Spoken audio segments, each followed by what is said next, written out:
Eternalism for Beginners, Unit 18, Overview Quiz.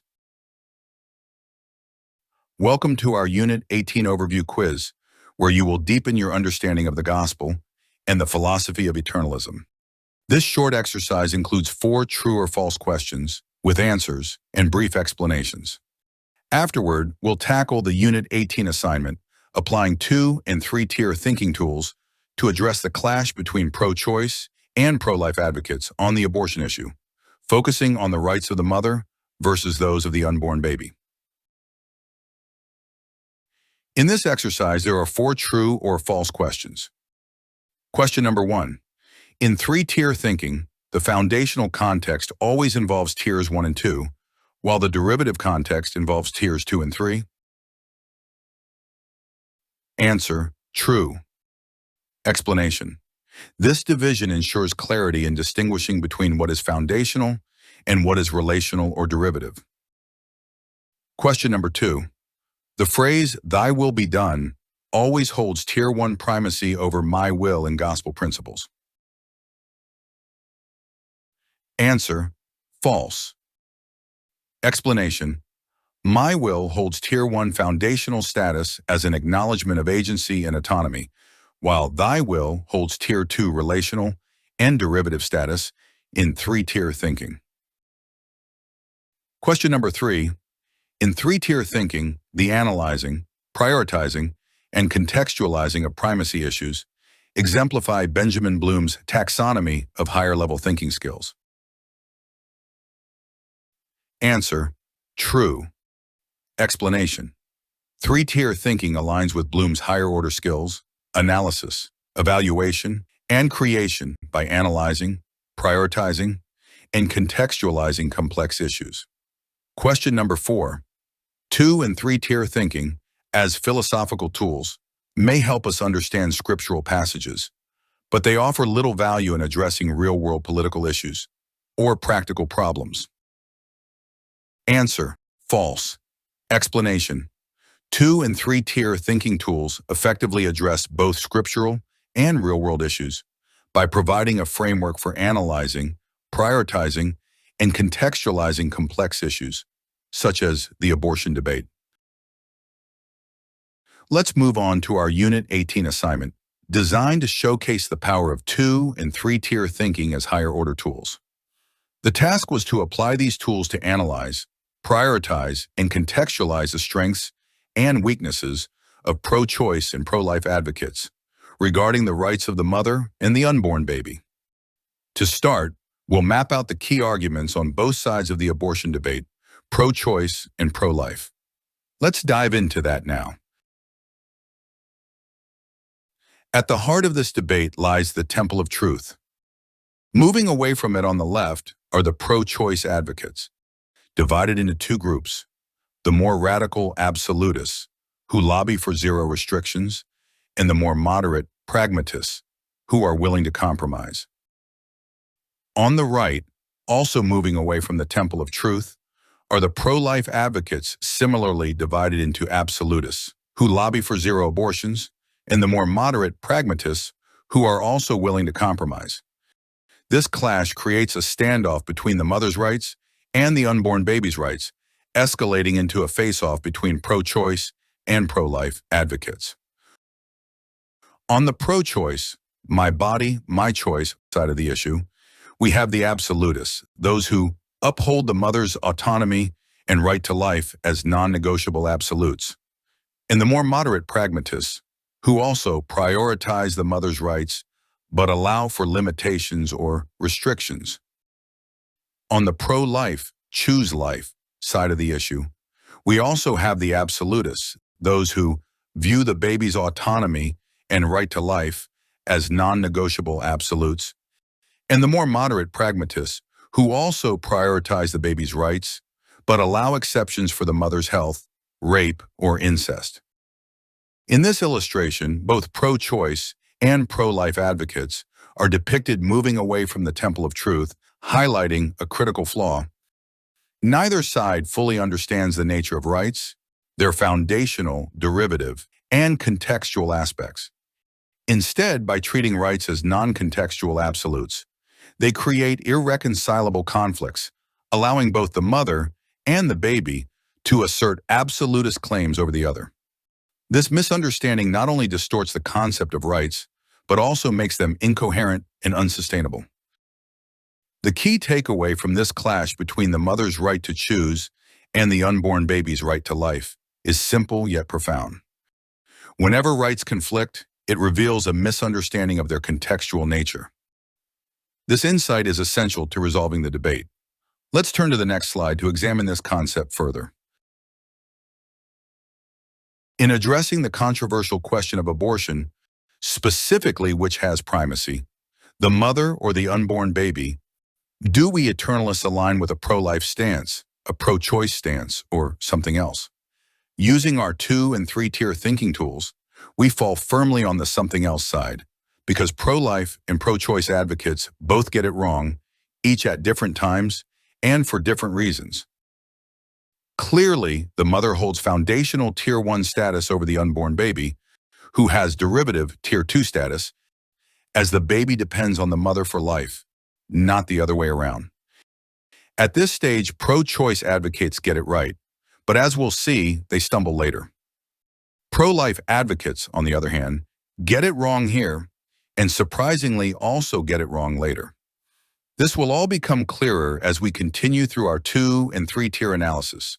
So let's keep moving forward. Let's consider this. If both the mother and the unborn baby have absolute rights over one another, it makes the concept of rights incoherent and ultimately useless. This is exactly where pragmatists on both sides go wrong. Unlike the absolutists who advocate for zero restrictions or zero abortions, pragmatists shift between giving Tier 1 foundational status to the mother or the baby at different moments, depending on circumstances. For example, pro-choice pragmatists allow for limitations on when an abortion can be performed, while pro-life pragmatists make exceptions for cases like the mother's health or rape. This inconsistency is known as the fallacy of contextual equivalence, where both the mother and the unborn baby are treated as equally foundational, ignoring the clear distinction between foundational and derivative rights that should govern their relationship. To clarify the confusion over foundational and derivative rights, let's start with this key question. Which has primacy, reality or rights? Clearly, reality is foundational, assigning it Tier 1 status, while rights are derivative, existing only within the framework of reality.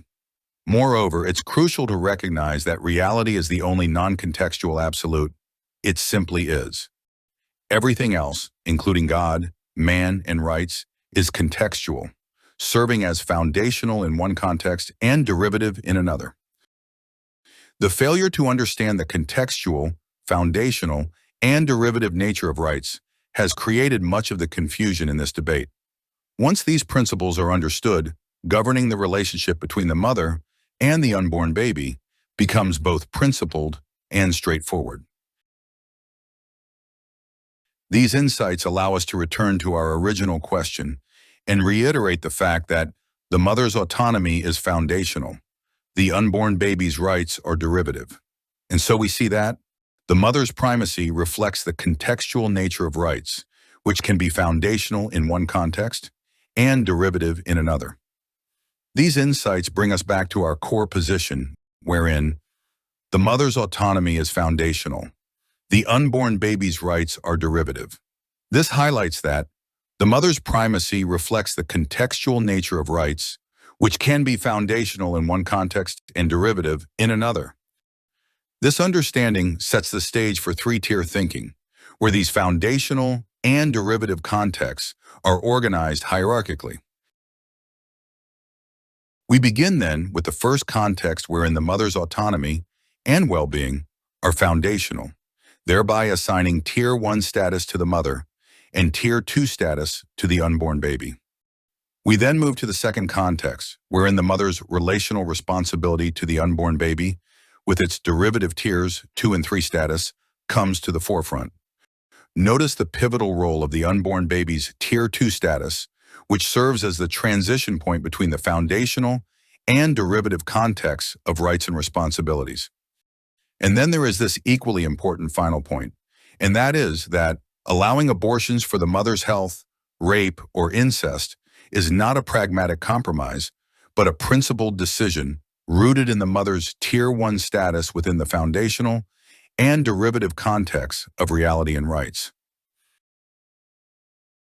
For those wondering where pro-choice advocates get it right and wrong, consider this. Pro-choice advocates correctly assign foundational Tier 1 status to the mother and derivative Tier 2 status to the baby. However, they get it wrong by dismissing any Tier 2 and Tier 3 rights for the unborn baby or responsibilities for the mother. This neglect, known as the fallacy of contextual negation, wrongly dismisses the derivative and relational aspects of the mother-baby relationship. As Eternalists, we agree with the pro-choice advocates that the mother holds Tier 1 status in this debate. However, we disagree with their position because they completely dismiss or negate the derivative, Tier 2 rights of the unborn baby and the corresponding responsibilities of the mother. Pro-life advocates get it wrong by inverting the foundational status of mother and baby. This misstep, known as the fallacy of contextual inversion, impacts all three tiers of rights and responsibilities, and occurs when Tier 1 foundational status is wrongly assigned to the unborn baby, while Tier 2 derivative status is incorrectly assigned to the mother. By identifying the missteps and fallacies in both pro-choice and pro-life positions, we can better understand the absolutist standoff between the mother's rights and the baby's rights, as well as the pragmatist's attempts to reconcile these incompatible extremes of zero restrictions and zero abortions. The key takeaway is this: whenever rights conflict, it reveals a misunderstanding of their contextual nature. This is where the value of 2- and 3-tier thinking comes into play. Eternalists take a principled stance by assigning the mother foundational Tier 1 status and the unborn baby derivative Tier 2 status within the first foundational context. At the same time, they recognize the second derivative context, where the unborn baby retains Tier 2 status and the mother holds Tier 3 status. This approach upholds the derivative rights of the baby without undermining the foundational rights of the mother. It provides a principled basis for allowing abortions when the mother's health is at risk, or in cases of rape, incest, or severe fetal conditions, avoiding compromise and maintaining clarity. Thank you for participating. Join us for Unit 19, where we'll explore the most important gospel primacy issue of all, the primacy of existence versus the primacy of consciousness. In the meantime, make the effort needed to fully understand this 2- and 3-tier framework as it applies to the controversial and complex issue of abortion, along with the deeper distinction between foundational and derivative rights.